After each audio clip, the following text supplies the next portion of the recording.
राधे राधे प्यारे भक्तों, प्रिय भक्तों, आप सभी को निर्जला एकादशी 2026 की हार्दिक शुभकामनाएं। भगवान श्री हरि विष्णु की कृपा आप पर हमेशा बनी रहे। आपके जीवन में सुख, शांति, समृद्धि और आध्यात्मिक उन्नति का प्रकाश सदैव बना रहे। भक्तों, आज का यह वीडियो अत्यंत महत्वपूर्ण होने वाला है, क्योंकि आज हम विस्तार से जानेंगे निर्जला एकादशी के विषय में। हर वर्ष लाखों लोगों के मन में इस व्रत को लेकर अनेक प्रश्न होते हैं। पानी कब तक पी सकते हैं? क्या दवाई ले सकते हैं? क्या फल खा सकते हैं? अगर निर्जला व्रत न कर पाएं तो क्या करें? कौन सी पूजा करनी चाहिए? कौन सा दान सबसे श्रेष्ठ माना गया है? आज हम इन सभी प्रश्नों के उत्तर विस्तार से जानेंगे। भक्तों, सबसे पहले समझते हैं कि निर्जला एकादशी का महत्व इतना अधिक क्यों बताया गया है।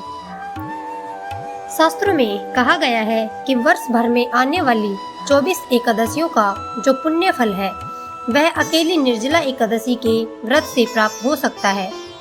यही कारण है कि इसे एकादशियों की रानी भी कहा जाता है। यह व्रत भगवान विष्णु को अत्यंत प्रिय है। कहा जाता है कि महाभारत काल में भीमसेन जी को भोजन के बिना रहना अत्यंत कठिन लगता था। वे अन्य एकादशियों का व्रत नहीं कर पाते थे। तब उन्होंने महर्षि वेदव्यास जी से इसका उपाय पूछा। तब वेदव्यास जी ने उन्हें निर्जला एकादशी का व्रत करने का उपदेश दिया।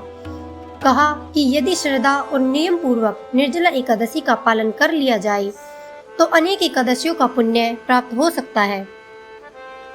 इसी कारण इसे भीमसेनी एकादशी भी कहा जाता है। अब बात करते हैं इस वर्ष की तिथि की। निर्जला एकादशी तिथि 24 जून 2026 को शाम 6:06 से प्रारंभ होगी और 25 जून 2026 को सुबह 8:09 तक रहेगी।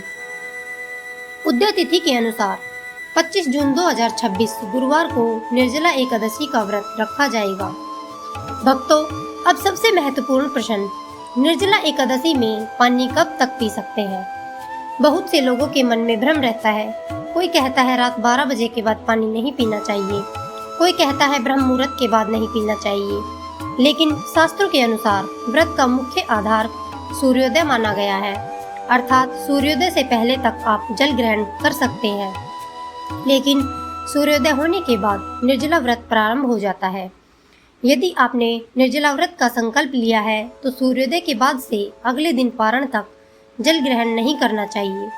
अब एक और महत्वपूर्ण बात, निर्जला का अर्थ केवल पानी न पीना नहीं है। कई लोग सोचते हैं कि पानी नहीं पिएंगे लेकिन जूस पी सकते हैं, दूध पी सकते हैं, शरबत पी सकते हैं। लेकिन शास्त्रीय दृष्टि से निर्जला का अर्थ है कि किसी भी प्रकार का पेय पदार्थ ग्रहण न करना। यदि आपने निर्जला का संकल्प लिया है तो जल, दूध, जूस, चाय, कॉफी, शरबत किसी भी वस्तु का सेवन नहीं करना चाहिए। साथ ही भोजन और फलाहार भी नहीं करना चाहिए। अब प्रश्न आता है कि पूजा के समय आचमन का क्या?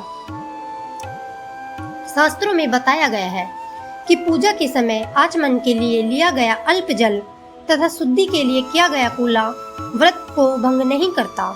इसी प्रकार यदि किसी व्यक्ति को स्वास्थ्य संबंधित समस्या है और उसे आवश्यक दवा लेनी है तो दवा के साथ लिया गया जल भी व्रत भंग नहीं करता।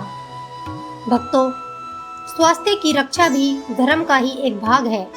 यदि किसी को गंभीर बीमारी है, कमजोरी है, गर्भावस्था है, वृद्धावस्था है या चिकित्सीय कारण है तो वह अपनी क्षमता के अनुसार व्रत कर सकता है।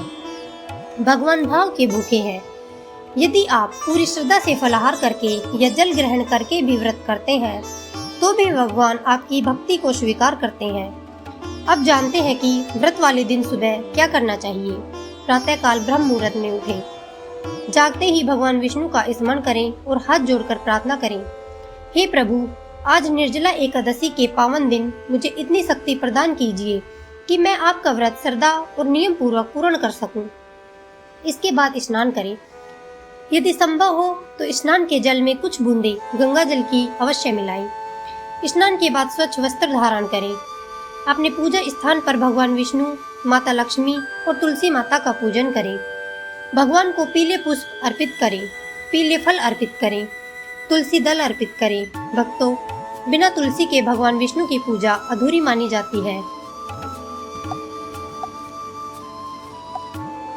भक्तों, बिना तुलसी के भगवान विष्णु की पूजा अधूरी मानी जाती है, इसलिए तुलसी दल अवश्य अर्पित करें। इसके बाद विष्णु सहस्त्र नाम का पाठ करें। यदि पाठ न कर सकें तो उसका श्रवण करें, भगवत गीता का पाठ करें। विशेष रूप से गीता का 7वां अध्याय पढ़ना या सुनना अत्यंत शुभ माना गया है। दिन भर भगवान के नाम का जप करते रहें। ओम नमो भगवते वासुदेवाय नमः। इस महामंत्र का जितना अधिक जप करेंगे उतना ही अधिक आध्यात्मिक लाभ प्राप्त होगा। अब बात करते हैं दान की। निर्जला एकादशी पर दान का विशेष महत्व बताया गया है।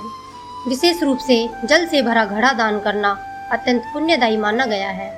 इसके अतिरिक्त पंखा, छाता, वस्त्र, फल, खरबूजा, आम, शीतल पेय और अपनी सामर्थ्य के अनुसार धन का दान भी कर सकते हैं। शास्त्र कहते हैं कि इस दिन किया गया दान अक्षय फल प्रदान करता है, अर्थात उसका पुण्य कभी नष्ट नहीं होता। अब बात करते हैं उन लोगों की जो किसी कारण से व्रत नहीं कर सकते।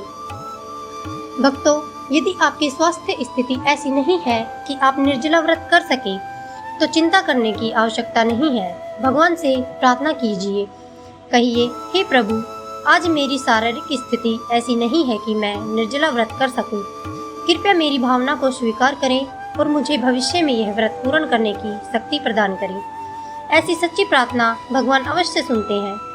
भक्तों, एक और महत्वपूर्ण बात, एकादशी के दिन क्रोध से बचें, झूठ बोलने से बचें, किसी का अपमान न करें, किसी को कष्ट न दें, वाणी को मधुर रखें। याद रखिए, केवल भूखे रहने का नाम व्रत नहीं है।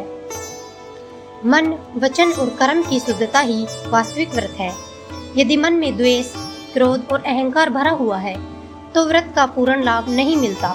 इसलिए भगवान के नाम का स्मरण करते हुए शांत मन से दिन व्यतीत करें। सायंकाल भगवान विष्णु की आरती करें, भजन कीर्तन करें। यदि संभव हो तो रात्रि जागरण भी करें। रात्रि में भगवान का नाम सुने, भक्ति गीत सुने, विष्णु सहस्त्र नाम का श्रवण करें। यह जागरण अत्यंत पुण्यदायी माना गया है। अगले दिन द्वादशी तिथि में स्नान आदि करके विधि पूर्वक पारण करें। पारण के बाद ही भोजन ग्रहण करें। भक्तों, निर्जला एकादशी केवल एक व्रत नहीं है, यह आत्म संयम, श्रद्धा, भक्ति और भगवान के प्रति समर्पण का पर्व है। जो व्यक्ति श्रद्धा और विश्वास के साथ इस व्रत का पालन करता है, उसके जीवन में सकारात्मक परिवर्तन आने लगते हैं। भगवान विष्णु की कृपा से अनेक बाधाएं दूर होती हैं, घर में सुख शांति आती है, मन में सकारात्मकता आती है और सबसे बड़ी बात, भगवान के चरणों में प्रेम बढ़ता है। इसी मंगल कामना के साथ मैं अपनी वाणी को विराम देती हूँ। भगवान श्री हरि विष्णु आप सभी की मनोकामनाएं पूर्ण करें। आपके घर में सुख, समृद्धि और खुशहाली बनी रहे। जय श्री कृष्ण, जय श्री हरि। ओम नमो भगवते वासुदेवाय नमः।